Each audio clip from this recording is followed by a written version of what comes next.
Good evening. We're going to call the meeting to order. If everyone could please stand for the pledge, and if I can invite our middle school rep, Zach Adler, to lead us in the Pledge of Allegiance. I pledge allegiance to the flag of the United States of America and to the republic for which it stands, one nation, under God, indivisible, with liberty and justice for all. Thank you. And we're going to begin the meeting with a report from Zach as our middle school student government representative. Welcome, Zach. Good evening, everyone. My name is Zach Adler, and I'm proud to serve as the Board of Education student representative for Plainview Old Bethpage Middle School. I'm excited to share a quick update on what's been happening in our Plainview Old Bethpage Middle School community recently. To start our first school year, we had an amazing first day of school. Students reconnected strong friendship bonds and had a great time greeting their teachers. All 5th and 7th graders participated in Heimlich Heroes program in their health classes on September 12th through September 17th. The health department at POBMS engaged students in virtual lessons from the website heimlichheroes.com and a teacher-enhanced discussion in their health classes on how to properly perform the Heimlich maneuver.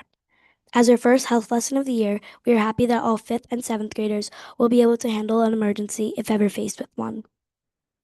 In September, we had our Spirit Week with our annual pep rally. We featured our fall sports teams. This year, the varsity athletes that went to POBMS came to join us from the high school. We cheered on our classmates and made Go Hawk banners in our map classes. On September 26th, we held our annual PTA barbecue to celebrate the great start to a school year. Everyone had an amazing time, and it was a wonderful way to build school spirit and connect with friends. Additionally, we held our POBMS Club Fair where students explored a wide selection of clubs and found opportunities to try something new or pursue a passion. It was truly exciting to see so much interest and involvement across all grades.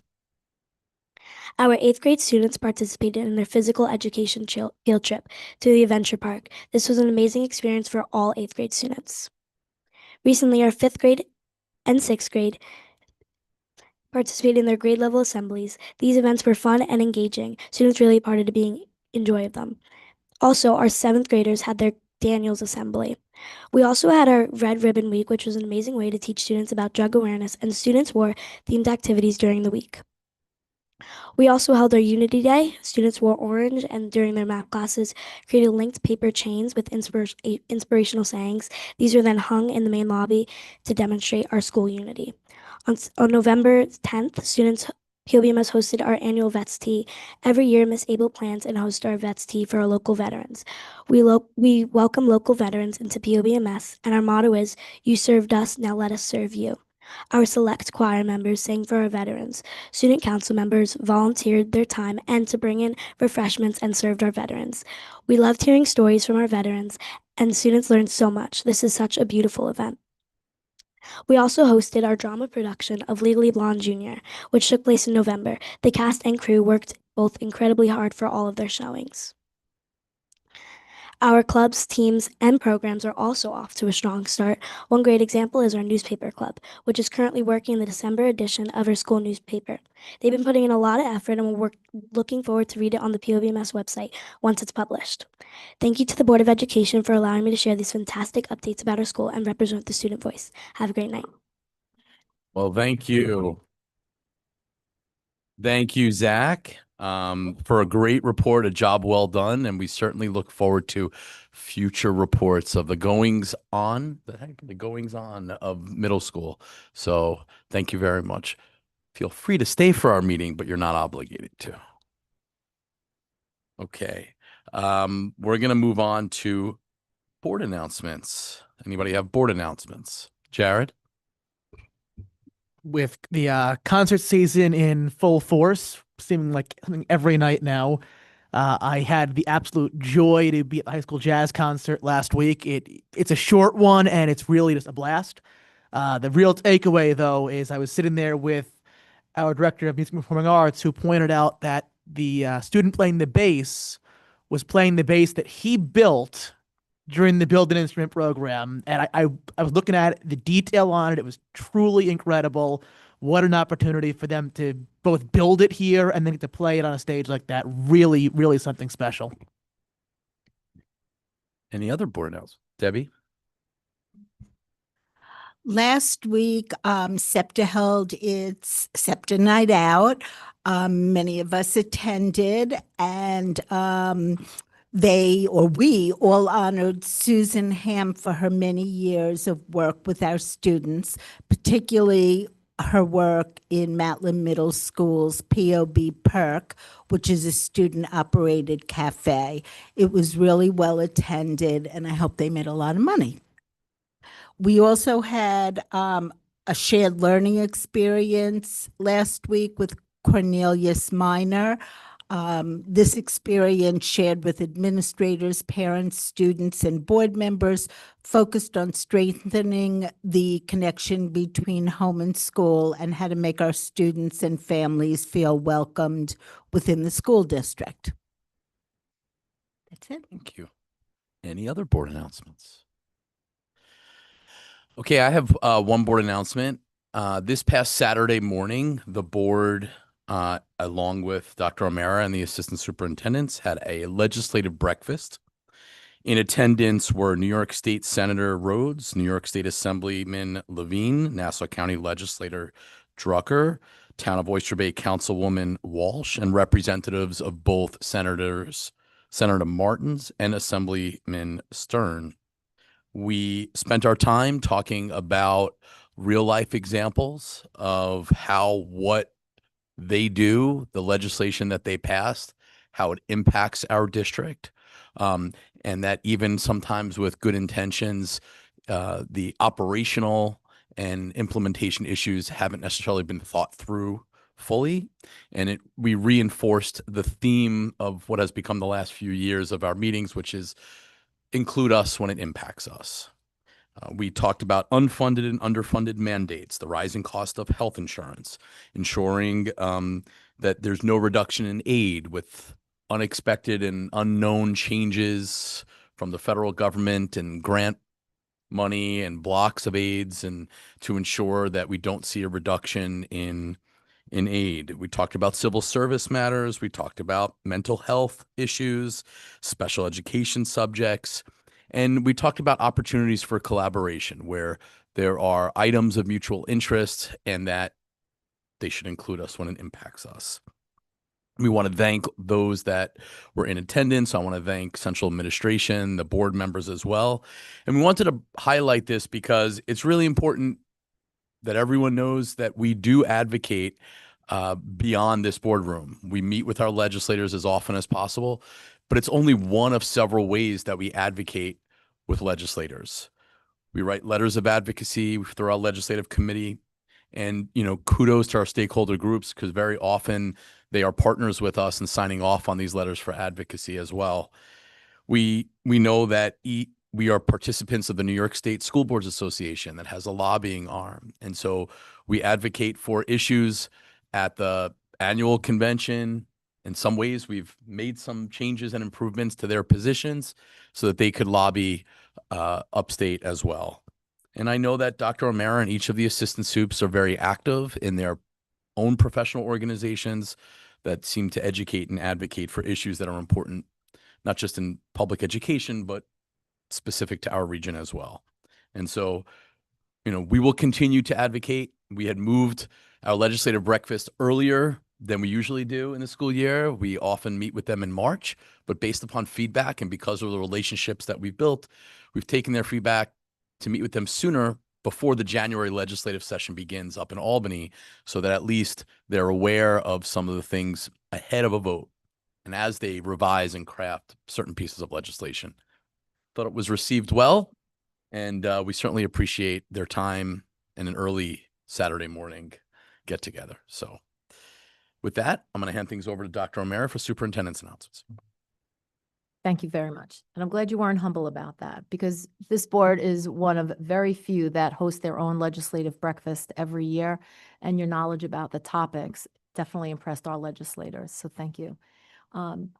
So some of the events that I attended were mentioned already, but I just think it's important at each of these meetings to point out some of the work that we do in the district that touches different stakeholder groups, or what we observe with different stakeholder groups doing. So although it's a sad topic, the PTA once again showed up for two families from Stratford Road. Their daughters passed away unexpectedly last year. And the PTA, when they found that out, went right out to try to support both of these families. But one of the things to leave a legacy, so these children are always remembered as Stratford Road and POB students, the PTA planted trees, and they invited the families to a private ceremony to show them where the tree is planted. And kudos to Christine Sihogios and her assistant principals who joined us. And the parents were so touched and so generous in their bereavement. They both had different emotional reactions to it, but one just said it was the school community that really helped us through that. And it's so nice because one was an only child. And the parents said, we'll always feel connected to this school. So it was a really powerful moment that reminded us in big and small ways what we do, how we impact families. That tied so nicely into what we experienced as a shared learning experience on Thursday evening, where we had over 50 attendees walk through certain activities with Cornelius Minor. And, you know, kudos to our administrators. Today, I observed a grade 1 and grade kindergarten and 1 grade level meeting at Old Bethpage, and Suzanne Gray was already turnkeying some of the things we learned, you know, making sculptures about what it feels like for us to be in a school and what a school means to us, and then challenging, do you think everyone feels that way? And right away, all the teachers jumped in on all the different things. The focus was our new arrival, our parents that might not have English as their first language, and talking about ways we can make them more included. So it was good to see learning on Thursday evening was already taking root on a Monday morning in one of our elementary schools. SEPTA Night Out, a huge success. It's so exciting to see so many younger parents of our younger learners joining and really taking advantage of what SEPTA is all about, which is to support parents and provide a lot of education about what it means and what they will go through as they traverse this public school system with children who learn differently. And one more thing, Lori Lynn, their guidance department does not let up. They held an on-site admissions event, and this is where they had colleges come on site and they provide seniors with opportunities to meet with college admissions representatives right at our school. They welcome SUNY Albany, LIU Post, St. John's, Malloy University, Nassau Community College, SUNY Oneonta. Each of the students were offered personalized guidance throughout the process. 23 students participated and only one was not admitted. Their decision is pending, but in total, our students at that event received $555,874 in scholarships. So kudos to the guidance department and those 22 students who received such fantastic news so early. Thank you very much.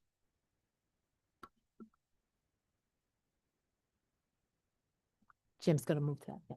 So later in the evening, thank you for reminding me. Later in the evening, the board, after a lot of work, listening to presentations, asking us for data, Dr. Bolin over the past year has been presenting information about the Regents exams and some of the changes that are coming down from Albany with graduation requirements. The board took another look and revised its grading policy that has been out for circulation. We did receive some feedback. No major changes, but the teachers union, PCT, did ask us to emphasize that despite the recommendation that Regents exam scores are no longer included in year-end averages, that they do still show up on the transcript and they still matter a lot. And there's always that fear when you pull back, making an exam count toward, and the fear that if you don't have that pressure, students may not take those exams so seriously. We had provided the board with a lot of information that said our students are not like that. Even when we have given a quasi do no harm or during the pandemic, when they sat for assessments, our results show they do take them seriously. So we just wanted to make public this information here. Dr. Bolin, if you don't mind. Sure, you would jump in. absolutely. So again, like Dr. Mara shared, although the Regents scores will no longer be included in determining students' final average, those scores still must be reported on both our report cards and our transcripts. In terms, just so everyone understands, the weighting that a Regents exam used to have prior to the adoption of the new policy was only 11%. And that 11% meant that you had really wide swings to try and impact a grade, a final average, more than 1 point. And if you had anywhere between around 9 points hovering around your average coming into that exam, and you scored around that 9-point range, there was no impact. And you would have to score another 9 points above that or 9 points below that to have a 1 point impact either way. So we're really not talking about a major impact of that reduction of the 11%. So I want people to understand that we're not talking about 25% of a student's grade. And again, this is in conjunction or because of commissioner's regulations. So you take a look at their regulation 100.5A5. Again, it requires that, quote, the assessment a student has passed to meet diploma requirements and the scores achieved must be recorded on a student's transcript. So although they are not part of the grade calculation, those scores will still be on report cards and transcripts moving forward, so long as those exams are used for a student's graduation pathway. Okay, thank you. We are now going to move on to reports and discussion. We have one report this evening. It is, I guess, the revised district-wide safety plan, but with a specific emphasis on the recently adopted cardiac emergency response plan. Thank you very much. Good evening, everyone. So usually we have an opportunity to look at our safety plan annually. This year, because of the requirements that were just noted, we have to go through the process 2 times. So in this presentation, I want to present to you some of the important changes that are not only going to impact this school district, but it'll impact every school district across the state. And I want to talk to you about how we will be compliant with the requirements that were released from the state in the middle of August. So with that, I'm going to talk to you a little bit about how we got here tonight. So when you are managing health and safety, there's always urgency around events that drive changes in law or drive changes in how you react to things. So Desch's law is a very sad case where in 2009, there was a student who was 12 years old playing basketball in her gymnasium at the middle school, and she suffered sudden cardiac arrest. Unfortunately, the school had access to an AED, but it was in a locked cabinet, and all the staff that were there and present didn't have a key to open the cabinet to get access to the AED to have a chance to save the girl's life. And that was a fatal mistake in, their response. So just like with anything, when we talked in the past about fire response, there is a reason why, because there were events in the past that impacted schools. When we talked about lockdown and locked out, there were obviously events that impact schools.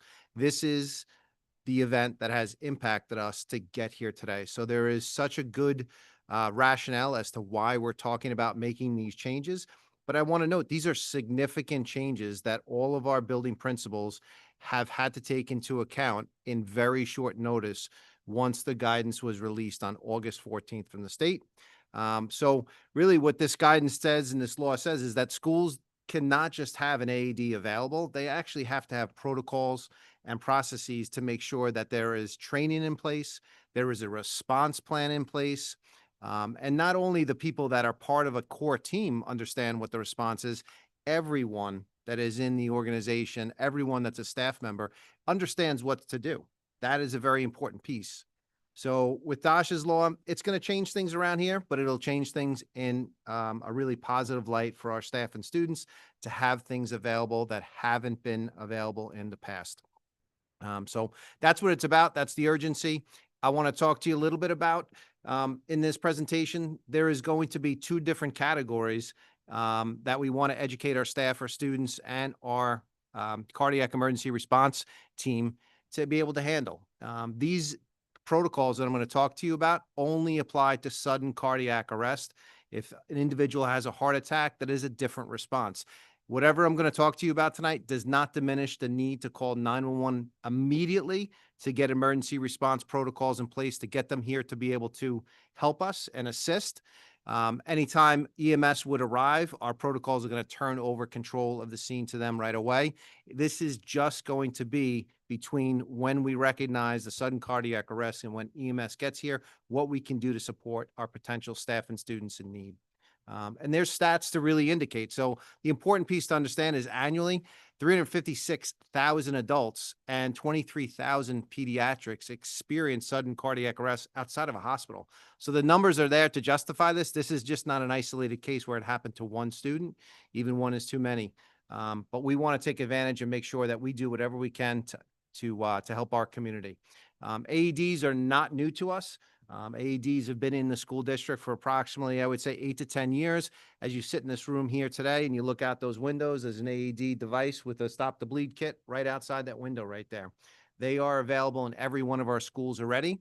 When we talk about what this will do to change things, we want to ensure that our response time, whether it's on school grounds or in our buildings, anywhere, we're trying to hit a mark where it could be 3 minutes or less to get the AED device to an individual that is need. That's going to cause us to install additional AEDs. But an AED device is very simple. It's going to be a device that once it's put into place to be able to help someone, it's going to detect on its own whether the person needs to have that AED device utilized or not. It's going to collect data and it's going to provide instructions to our certified staff in CPR and AEDs to be able to implement the help to our students and staff. So you're going to see more of them around in this response plan. But as you go through this, the important piece that we have to unravel in each of our buildings and throughout the district and get the word out there is going to be, what is the response plan? So I just want to run through, because our rest of our plan has not changed. It's just a new component to our district plan and building plans, which are going to recognize the following. So each building is going to now establish, as they have on September 1, they're going to have what's referred to as a CERT team. So a cardiac emergency response team. Who are the core individuals inside each of our schools that have CPR and AED training, and in addition, want to be part of a team to step up and help in an emergency? So that's going to be a large number of folks that we already have available.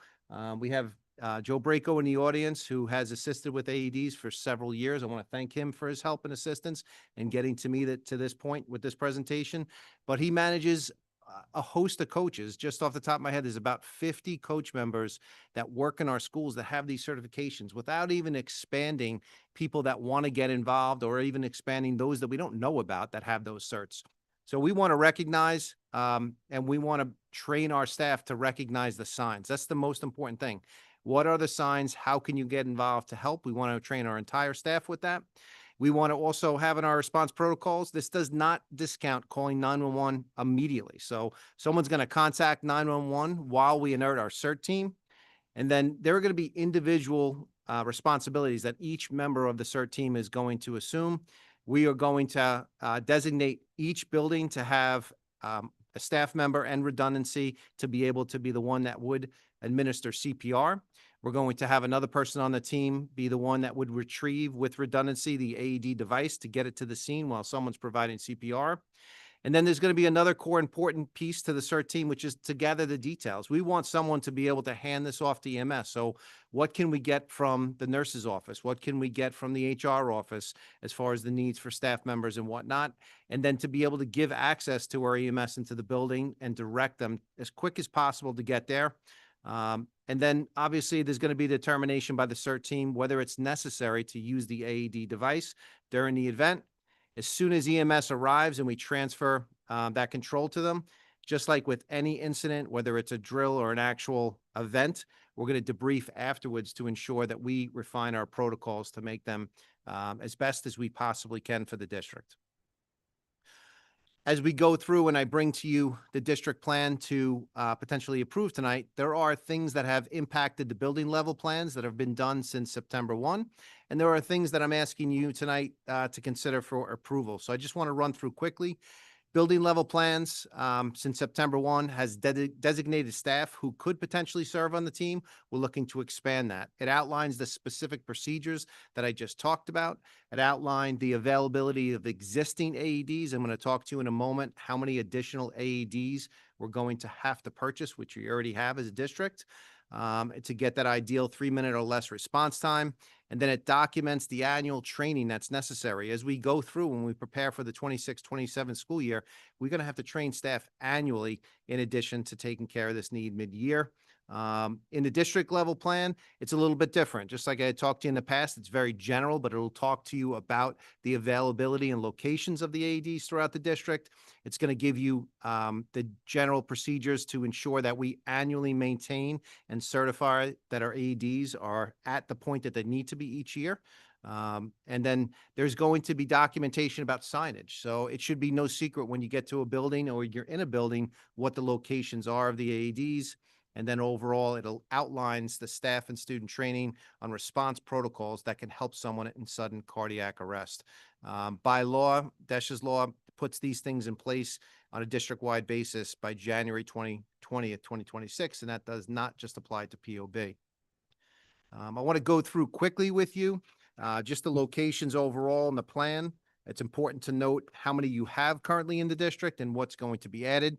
Old Bethpage, Judy Jacobs Parkway, and Pasadena Elementary School each have one AED device right now installed inside the building. Each of those three buildings, similar in size and population, will receive another portable AED device to be monitored by school staff when anyone is outside the building for a school-sponsored event. That goes outside with them, just like their walkie-talkie does and any other safety device, to respond to the emergency as soon as possible. Stratford Road is a building where currently we have 2 AED devices at that building right now. We're going to be adding an additional 4 AED devices. The reason for that is obviously it's a larger building. We have to cover the second floor. We have an office space there, which is the annex. We have to cover that separately. That's 2. And then we want to ensure that 3-minute response time. So Stratford Road has 2. It's going to be getting 4 additional devices. Matlin is a building that we sit in here, and it is an expansive campus that has multiple floors, 3 in total in reality. So that's going to have a total of 9 AED devices. There's currently 5. And again, central office downstairs is closed off. It's going to have its own, which it already does, right over there. And then finally, our 3 buildings, and I'll touch on Jamaica in the end because we have to as a school-owned building, which we do have, events there. We have to cover that. POB Middle School has currently 4 devices. That is also another building which has a separate annex, I'll call it, which is buildings and grounds, which has to be covered. They have a second floor for instruction. They have a basement level, very big building. They're going to be receiving 3 new devices to get them to be 7. JFK High School is a building which will have 6 AED devices, 4 additional. Another place where we have multiple floors, such as the weight room in the basement, which is going to have its own AED device to ensure that 3-minute timeline. And then Jamaica Avenue, we're going to have a device available in the main hallway we occupy. And then there'll be a portable device that'll be available just like the other buildings because there is facility use there as well as potential use of fields over in that area. So that goes through really the availability you're going to see in the district level plan. It's important that this is not only just information to the board, but we're required to present our revised plan to the Board of Ed. So this is the presentation of the components of the plan that are new. Following the potential approval by the board, we still need to adhere to a 30-day comment period. We would start that tomorrow, and that would run through January 7th for those community members that want to provide input. And then if everything is approved as we suspect, the final approval of our revised plan would happen on January 12th, 2026, after we met as a committee on December 4th to approve what I have brought to you tonight. And with that, I turn to you for questions. Ginger? Jamaica Avenue, you talk about a team. Who's going to make up the team at Jamaica Avenue? So that's there are limited staff members there for sure. So we have security that is present and we have custodial staff. But anytime we have an event that's hosted over there, there are administrators that are present. So we're going to have to ensure that anything time that there's people there, whoever's running the event has the proper certifications to be able to assume those responsibilities. It is one of the more challenging places, just like because you had noted right there for sure. Okay, so let's talk about the bigger schools, Kennedy, POB Middle, this building. Yep. When you talk about a 3-minute period, Mm-hmm. if I'm in D house and is each house going to have a team? So not each house won't have a team. Each house, every location in the building is going to have AEDs that'll get the device to the person within 3 minutes. So what we have in our plans is we're going to enact the CERT team by doing an announcement and directing those to come out of certain areas, whether it's office classroom spaces, and provide redundancy for supervision. And then those people would come to the scene based on direction. So every house, ideally, we would love to have that. I just can't ensure out of the inception of this that we're going to have the staff coverage to be able to provide that in every single house. We may in the future, just like we have through the years expanding the use of different emergency protocols. It would be great to have that, but right now, I don't foresee that in every single house. What is the job responsibility of the team leader? As far as what What do they do? Let's say there's a call, somebody's down. Yeah. That person is the first on the scene or whatever, or organizing who should be doing what?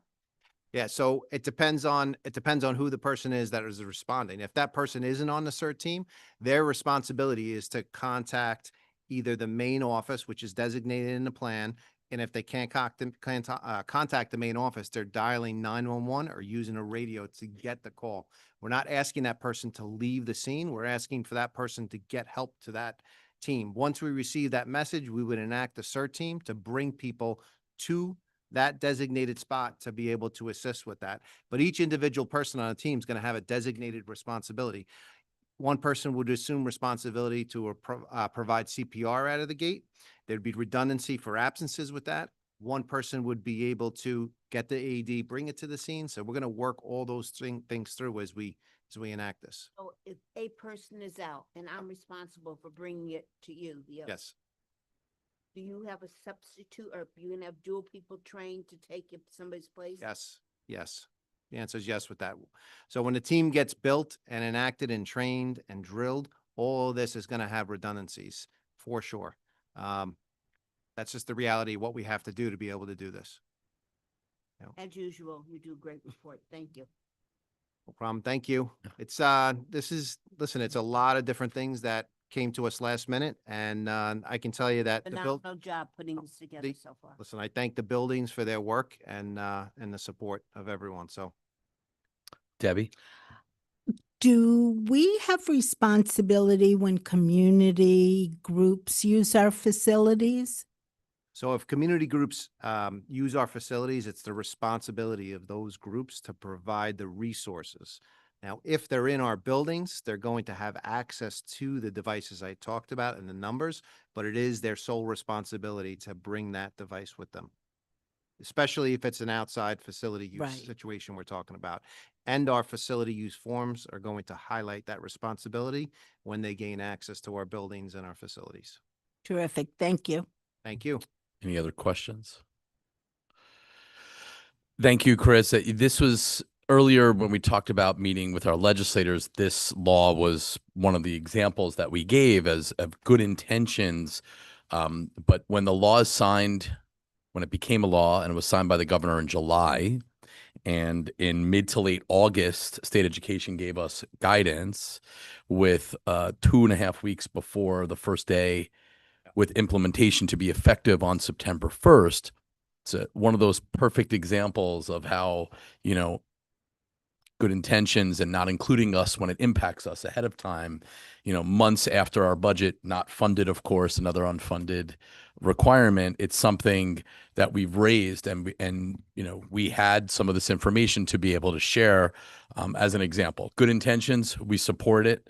But when we talk about how it impacts school districts, this is a perfect example. It's going to cost us money that we didn't budget for. And certainly time, resources, in addition to focusing on, other mandates that had come out at the end of the school year and into the summer as well. So thank you.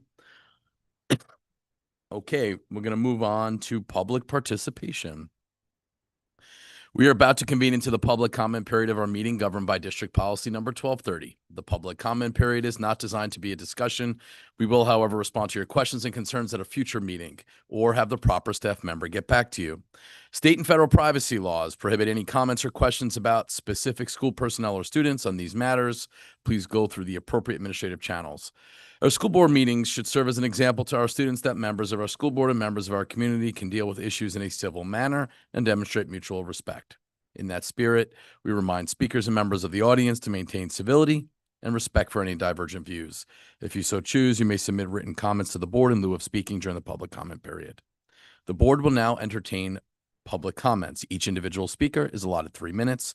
Please make sure to state your name and on whose behalf you are speaking. Also, please provide your name and address to the district clerk. The floor is now open. Seeing no speakers, the floor is now closed. Going to move on to routine business. Can I have a motion for routine business? Tara, second. Debbie. Any discussion? All those in favor? Moving on to new business. Can I have a motion on new business item 11.1, a resolution to destroy the unused ballots for the May 2025 annual budget vote? Ginger, second. Jared. Any discussion? All those in favor? New business item 11.2, an approval of interim principal agreement extension at Judy Jacobs Parkway Elementary School for James Murray for the 25-26 school year. Karen, Jared, any discussion? All those in favor? New business item 11.3, circulation of the revised 2025-2026 district-wide school safety plan. Debbie, Karen, any discussion? All those in favor? A motion for new business item 11.4, approval to amend a number of policies and regulations as listed in board docs and posted publicly. Tara, second. Jared, any discussion? All those in favor? Approval to circulate the following policies, regulations, and exhibits. A whole host listed in board docs and publicly made available before today. Jared, second. Tara, any discussion? All those in favor?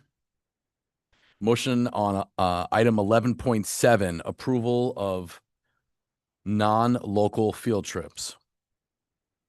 Ginger, second. Karen, any discussion? All those in favor? Can I have a motion to adjourn the meeting this evening? Gary, Tara, all those in favor? Have a wonderful evening.